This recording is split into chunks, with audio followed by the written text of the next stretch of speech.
Hey everybody, it's David Pingree. Thanks for tuning in to another Dialed In. Today we are here working on the Suzuki RM-Z450 at Milestone Raceway. And we've got a good amount of time on this thing.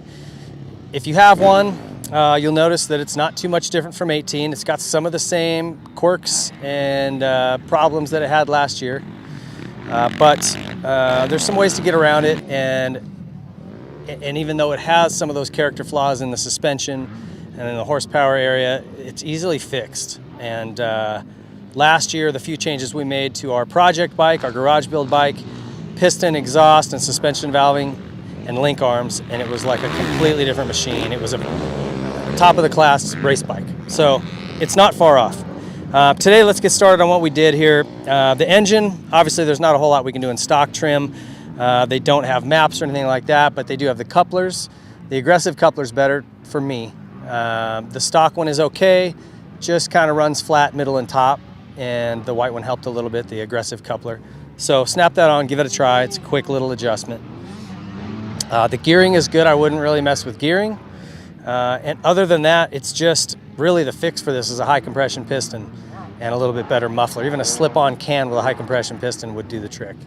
Would really change the characteristic of your bike. Maybe some race fuel is another easy way to build some horsepower. But the engine is an easy fix. The suspension's where you're really gonna want some help on this thing. And at the end of today, again, I was kind of frustrated. I went to Pro Circuit for some help because they helped us last year.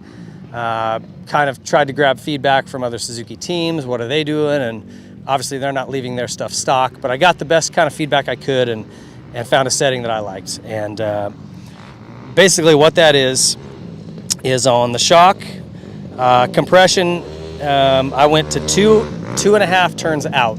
They're not clicks on this thing again. Remember, it's just turns. So all the way in and 2.5 turns out.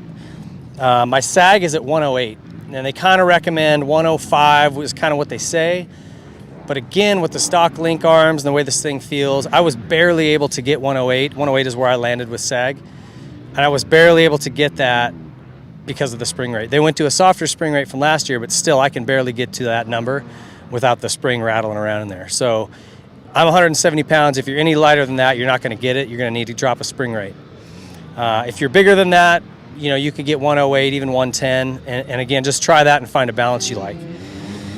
Rebound was 1 turn out. I didn't really touch that. Felt okay to me. And then that was all I did to the shock. I didn't want to make too many changes. Again, my focus was balance, trying to get the thing to work together.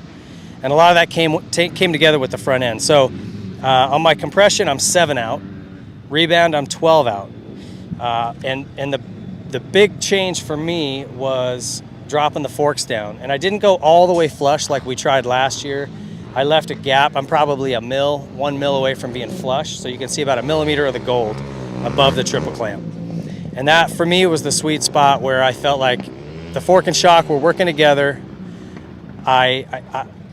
If the fork's any higher, it starts to drop down in turns when you're braking hard.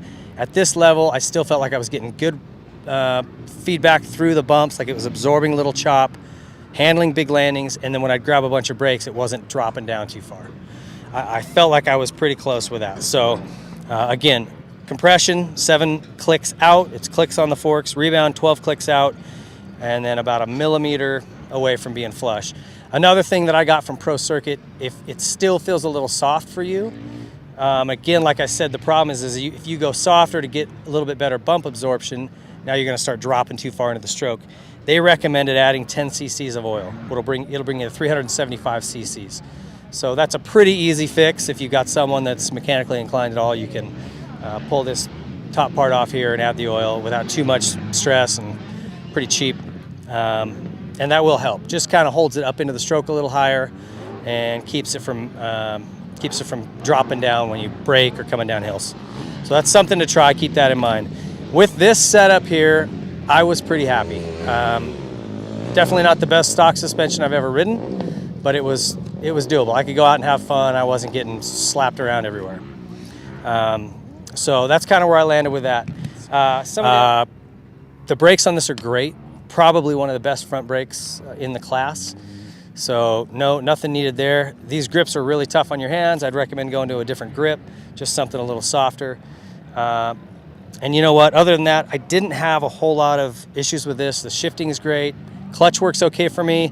If you abuse the clutch, obviously you might need to go to an aftermarket, but I didn't have any issues with it whatsoever. I'd love to see an electric start on here, but hopefully 2020, I don't know, we'll cross our fingers. Like I said, this bike definitely has its character flaws, but there's fixes for them, and if you get past that, this bike turns so great, and it feels so nimble and easy to move, and it feels light even though it's heavy. It's a great bike. You just got to fix those couple of little things. So anyway, don't let those discourage you. I think with these settings I gave you today, you'll be pretty happy. I definitely am not saying that this is going to be the magical setting and you're going to absolutely love it, because I don't think that's possible with this current suspension. I think you're gonna, if you want it to work great, you're gonna have to take it somewhere and get some help. But this is as good a starting point as I can give you, and these are available in dealers. You can check them out and get them. If you don't have them, if you do, try it. I hope it helps you, and I appreciate you watching Dialed In. We'll see you next year.